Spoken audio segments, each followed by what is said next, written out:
January 31st, 2025. A routine court hearing explodes into brutal violence. Victims' family vaults courtroom barriers, punches rain down, and blood hits the floor. The viral video shocks millions. But what murder drove them to this breaking point? This is the Aliana Farfan case. Rage unleashed.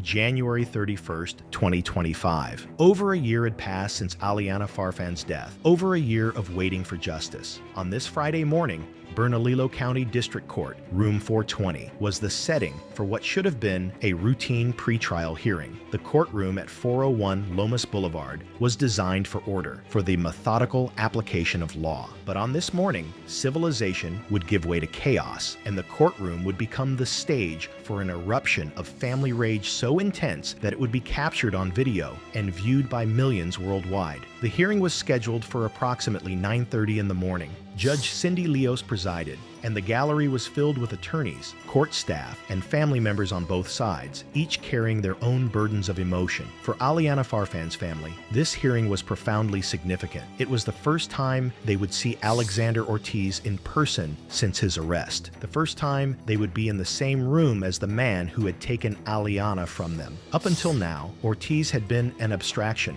a name on legal documents, a face in a mugshot. But now, he would be flesh and blood before them. And for some members of Aliana's family, that proximity would prove unbearable. Carlos Lucero, Aliana's 40-year-old uncle, sat in the gallery alongside Pete Isasi, Aliana's 51-year-old stepfather. These were men who had watched Aliana grow up, who had celebrated her birthdays and wept at her funeral. They were men consumed by grief, but also by something darker, a burning need for vengeance, for a kind of justice the legal system could never provide. As Alexander Ortiz was led into the courtroom, the tension became almost palpable. Ortiz stood before Judge Leos, flanked by attorneys and a corrections officer, going through standard pretrial procedures, discussing scheduling matters and evidence disclosure. For those who had lost loved ones, these procedural matters must have seemed painfully trivial, almost insulting. How could lawyers discuss calendars and deadlines when a vibrant young woman was dead, when children would grow up without their mother, and then, in a moment replayed millions of times on social media? Carlos Lucero snapped. With stunning suddenness, Lucero vaulted over the wooden barricade separating the gallery from the well of the court, launching himself with athleticism born of pure adrenaline. His target was singular: Alexander Segura Ortiz. In the surveillance footage, you can see Lucero's body flying through the air, every muscle dedicated to one purpose: reaching the man who had killed his niece. Lucero tackled Ortiz to the ground with tremendous force, and as they hit the floor, Lucero began raining down punches. Witnesses reported that Lucero was shouting, his voice raw with fury. "He killed my niece like a coward." The words echoed through the courtroom, a primal declaration of grief and rage. But Carlos Lucero wasn't alone. Pete Isasi immediately followed over the barricade, joining the assault on Ortiz. The courtroom, designed for orderly justice, had become absolute pandemonium. Bodies tangled on the floor, shouts filled the air, and carefully maintained decorum disintegrated in seconds. A corrections officer immediately moved to intervene, attempting to pull the attackers off Ortiz. But in the chaos, the officer himself became a target, caught in the melee. According to police reports, Pete Isasi used a folding chair to strike both Ortiz and the corrections officer, the metal furniture becoming an improvised weapon. The brawl spiraled to involve more people. Jorge Ortiz, Alexander's father, entered the fray, later claiming he was defending his son. Whether protective or aggressive, his involvement added to the chaos. At least 6 people were ultimately involved, creating a writhing mass on the courtroom floor. Judge Cindy Leos, recognizing the situation had spiraled out of control, immediately recessed the hearing and ordered the courtroom cleared. Additional deputies rushed in, systematically separating combatants and restraining those who continued to struggle. Some deputies had tasers at the ready, prepared to use force if violence escalated. The entire brawl lasted less than 2 minutes. 2 minutes of unrestrained violence that would define the case in the public consciousness. 2 minutes that would spark a national conversation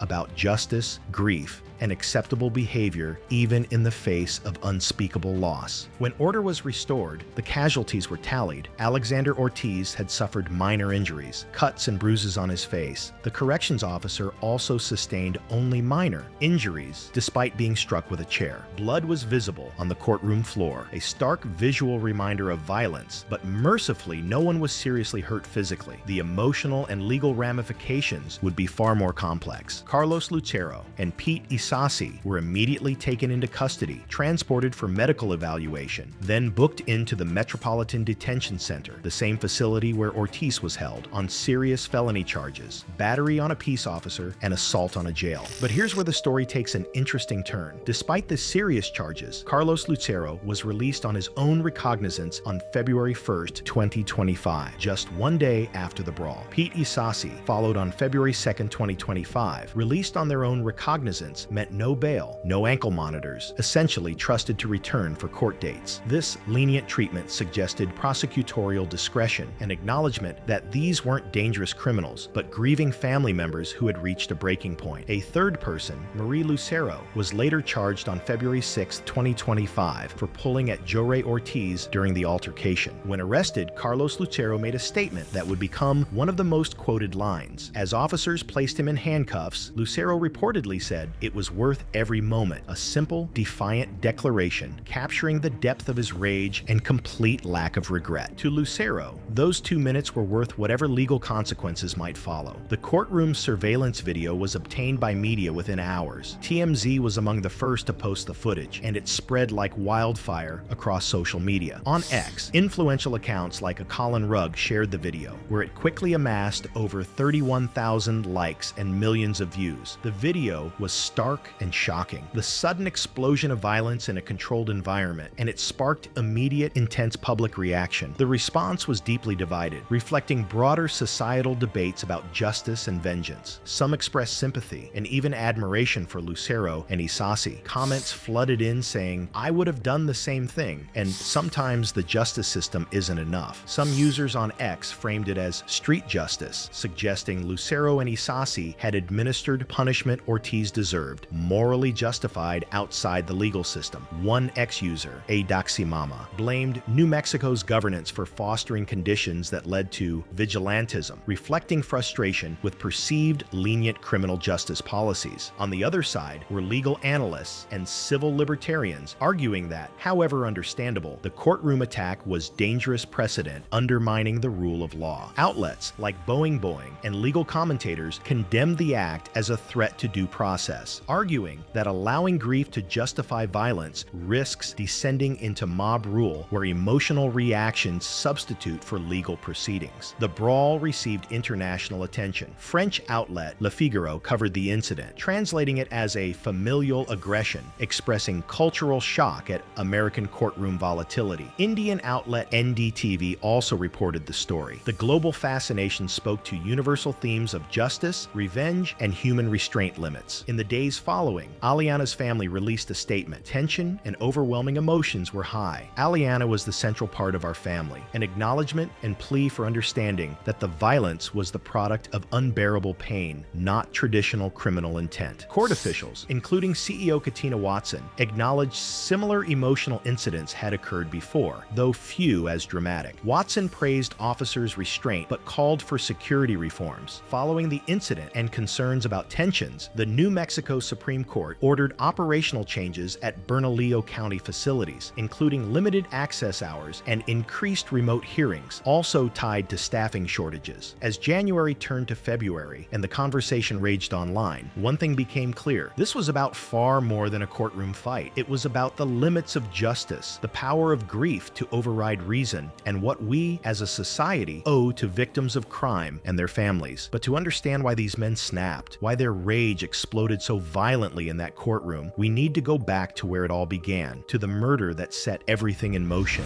The murder of Aliana Farfan.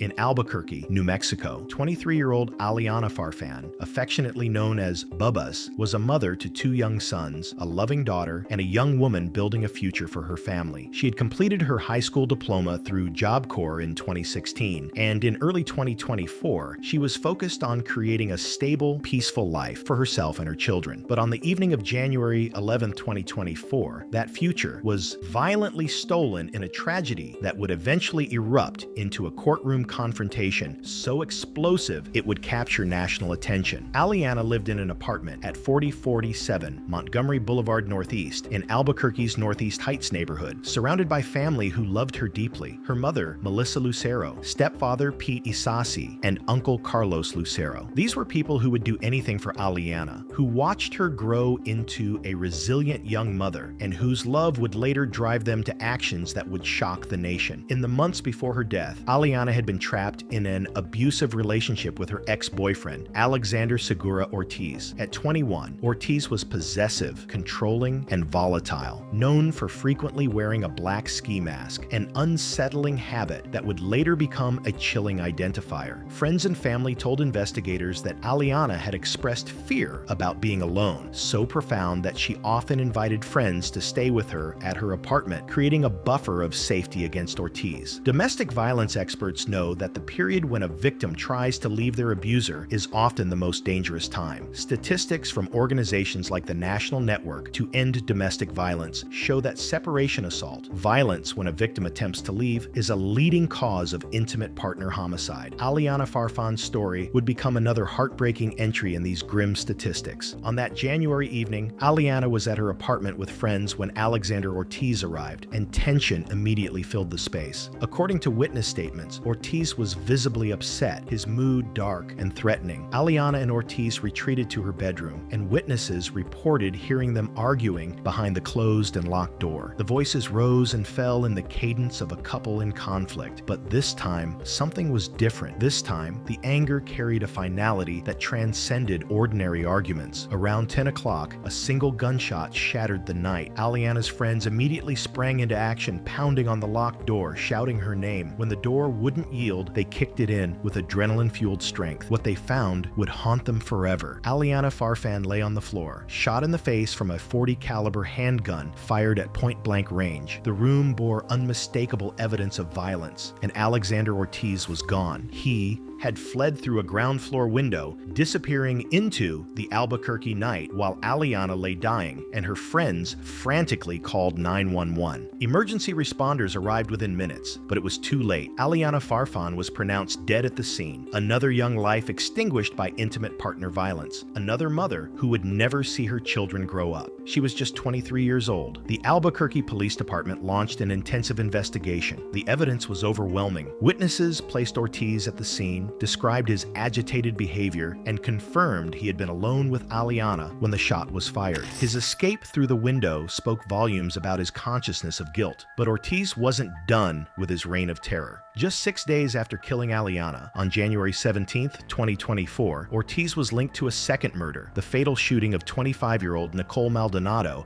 outside the Adam Food Market. Maldonado was sitting in the back seat of a parked vehicle when Ortiz approached and fired 3 .40 caliber shots at the car, allegedly targeting her boyfriend over something as trivial as a sideways glance. One bullet struck Nicole Maldonado, killing her, an innocent bystander caught in the crossfire of Ortiz's rage. The .40 caliber casings recovered from the Maldonado shooting matched the weapon used to kill Aliana Farfan, linking Ortiz to both homicides with forensic certainty. In less than a week, this young man had taken 2 lives, moving through Albuquerque like a deadly shadow. For over a month, Ortiz evaded capture. Tips poured into Crime Stoppers after Aliana's case was publicized, and investigators tracked his movements through surveillance footage, phone records, and witness accounts. Finally, on February 21, 2024, the Albuquerque Police Department SWAT team descended on a residence on Pennsylvania Street Southeast where Ortiz had been hiding. After a tense standoff, officers breached the residence and arrested him. They recovered damning evidence: a disassembled .40 caliber Glock handgun, including the slide, an extended magazine capable of holding 50 rounds, a drum magazine, and matching ammunition. Ortiz's phone records placed him at both murder scenes, a web of evidence from which there would be no escape. Alexander Segura Ortiz was charged with an open count of murder in Aliana Farfan's death, and subsequently, charges related to Nicole Maldonado's murder, including felony murder, attempted murder, conspiracy, 3 counts of aggravated assault with a firearm, and 3 counts of tampering with evidence. He was transported to the Metropolitan Detention Center in Albuquerque,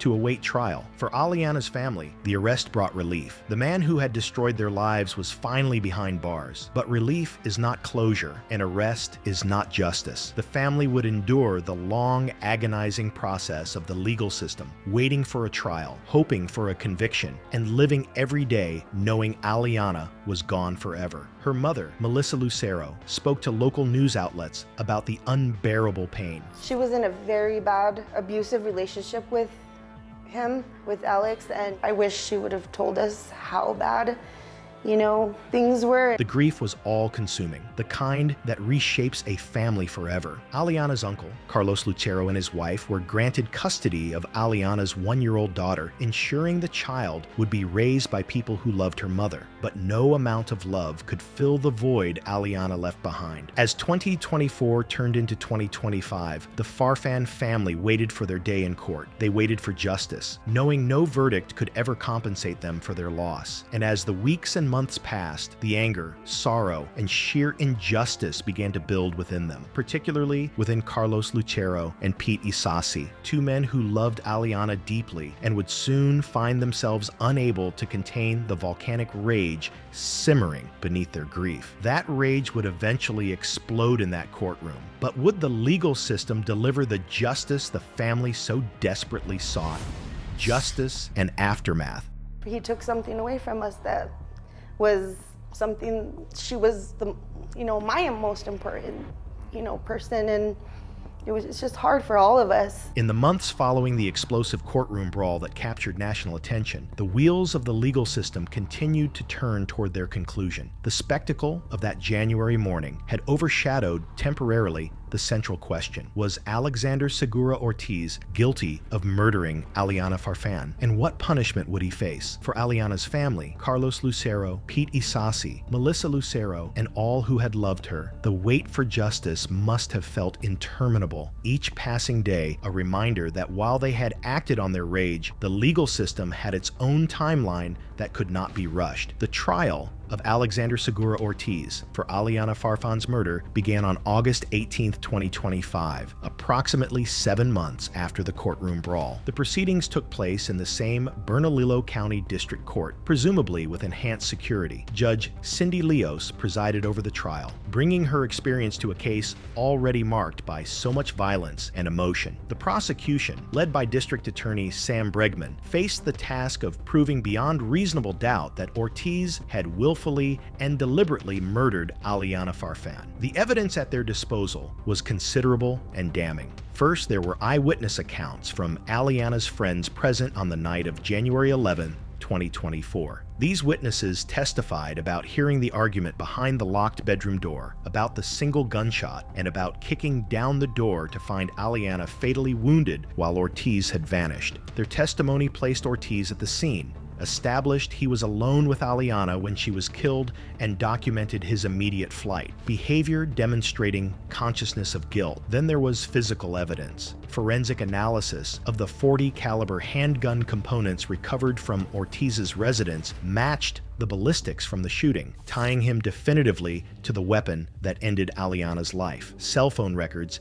and geolocation data placed Ortiz at Aliana's apartment at the time of the murder. The prosecution also emphasized the history of abuse. Witnesses testified about Ortiz's controlling and possessive behavior, about Aliana's fear of being alone with him, and about the pattern of violence that characterized their relationship. This context was crucial for establishing motive and demonstrating this wasn't an accident, but the culmination of an abusive relationship where Ortiz felt entitled to control Aliana, even if it meant taking her life. District Attorney Bregman characterized Ortiz as someone who held a notion that nothing matters except what he believes, painting him as narcissistic, self-centered, and willing to use violence. This characterization was bolstered by evidence of the second murder, Nicole Maldonado's, suggesting a pattern of impulsive, rage-fueled violence. The defense faced an uphill battle. While every defendant deserves a robust defense, the evidence was overwhelming. The defense attempted to argue there might have been an alternate shooter, but this theory gained little traction. The physical evidence, eyewitness testimony, and circumstantial details all pointed one direction.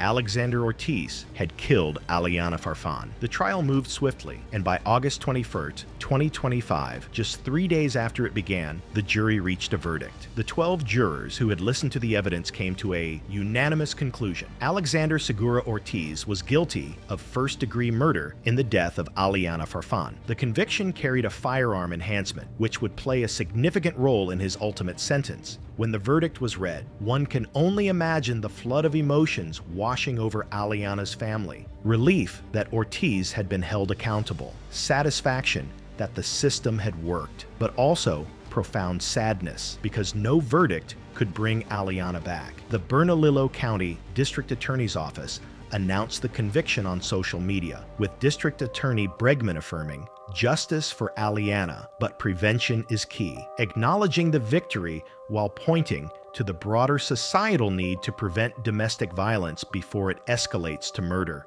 Following conviction, the case moved to sentencing. The hearing was scheduled for September 29th, 2025, giving Aliana's family an opportunity to deliver victim impact statements. That morning, Alexander Segura Ortiz stood before Judge Leos to learn his fate. Judge Leos imposed the sentence mandated by New Mexico law for first-degree murder: life in prison without the possibility of parole. This was not a sentence offering any hope of redemption, no chance for parole hearings, no possibility of a reduced sentence. It was literally a life sentence. Alexander Segura Ortiz, 22 years old at sentencing, would spend the rest of his natural life behind bars for taking Aliana Farfan's life. The sentence meant Ortiz would remain at the Metropolitan Detention Center initially, likely transferred to a state prison facility. He would never again walk freely in Albuquerque, never again have the opportunity to harm anyone else. For Aliana's family, the sentence represented the maximum accountability the legal system could provide.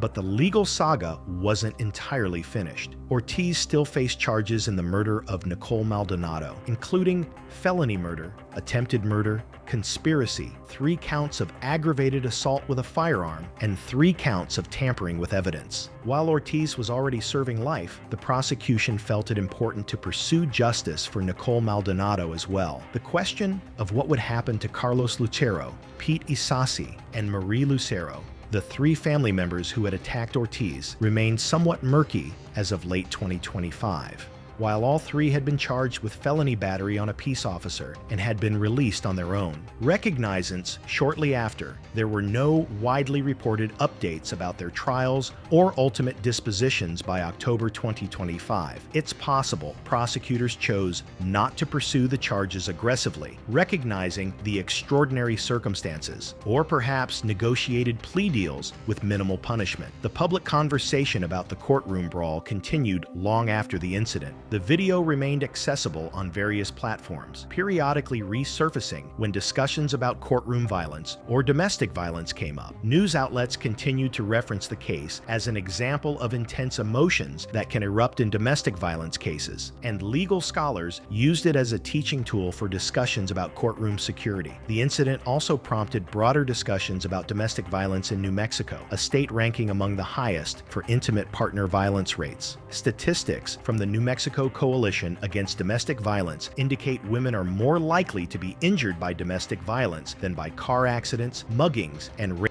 combined, and that nearly 1 in 4 women will experience domestic violence in their lives. In 2024 alone, Bernalillo County saw over 8,000 reported incidents, and the New Mexico Intimate Partner Violence Death Review Team documented 28 deaths from 26 incidents in the fiscal year ending June 2025. Aliana Farfan's death was one entry in these grim statistics, but it became more than a number because of the courtroom brawl that followed. Her family's rage, their inability to contain their grief within socially acceptable bounds, forced the public to confront the human cost of domestic violence in a way statistics alone never could. When people watched that video of Carlos Lucero launching himself over the barrier, they were forced to reckon with what it means to lose a loved one to intimate partner violence, to understand that behind every statistic is a family destroyed, a community traumatized, and a well of grief so deep it can drive people to acts they never imagined themselves capable of. Advocates for domestic violence prevention used the case to call for better intervention programs, increased funding for shelters and support services, and reforms allowing for faster trials and more severe penalties for abusers. The hope was that Aliana's death and the dramatic courtroom incident that followed might serve as a catalyst for change, that something good might come from something so terrible. As for the Farfan family, they were left to pick up the pieces of their shattered lives. Carlos Lucero and his wife, who had been granted custody of Aliana's 1-year-old daughter, faced the profound responsibility of raising a child who would grow up knowing her mother only through photographs and stories. They would have to explain, someday, why her mother wasn't there, what had happened to her, and why her uncle had attacked the man responsible in a courtroom. Melissa Lucero, Aliana's mother, continued to speak out about her daughter's death, honoring her memory